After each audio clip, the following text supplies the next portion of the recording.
So I was reading USCCB's article on forming conscience for citizenship. I kind of understand that the basic premise of forming a conscience on who to vote for is that pro-life issues have to be preeminent, they have to be the number one. But it says something about if there are proportional issues that would counter that on somebody else's agenda. And I was wondering, what is proportional? I don't know. What are some concrete examples?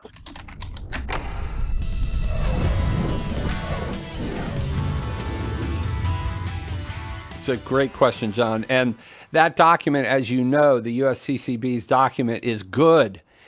And it maintains, it really toes the line on magisterial teaching because, John, as you have rightly stated, the magisterium has been clear. What comes to mind immediately for me is Christi Fidelis Laici, paragraph 38 from Pope St. John Paul the Great, where he makes clear as well that the life issues, and he says, the right to life, he doesn't single out abortion, but he says the right to life, after listing all these other rights that we have, right? A right to health, a roof over our heads, education, and more.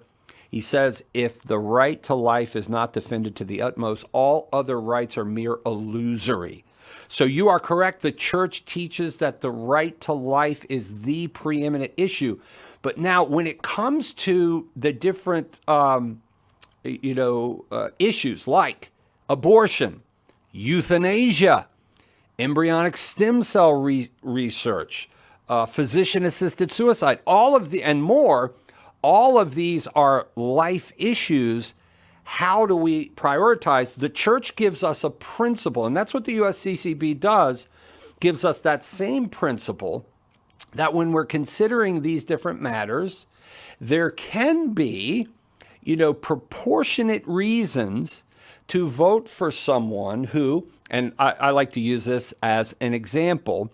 Let's say you had a kind of Osama bin Laden kind of character running for president in the United States, who just happens to be pro-life when it comes to abortion. But he's in favor of genocide when it comes to all Christians, Jews, right? And we could go down the list. Well, we could certainly vote for a candidate who is actually pro-abortion, but is against things like genocide against 70 million Catholics, 100 million Christians, and so forth. That's what we're talking about, and what the bishops are talking about when we talk about proportionate reason.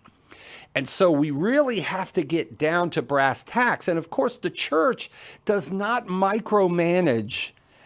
The church gives us the principles, and we got to use our, as we say in the Marine Corps, our brain housing unit in order to apply these principles. And Catholics tend, there can be good Catholics who disagree on this point, but I argue there simply is no proportionate reason. I know some argue that climate control is proportionate reason because we're talking about the destruction of the planet. I think that is really wrong-headed. But the church doesn't micromanage this. What we need to do as Catholics is take these principles. Look, and I think from just common sense, the life issue is the ultimate issue. Abortion is the ultimate issue among the life issues. Now, the magisterium has not made that conclusion.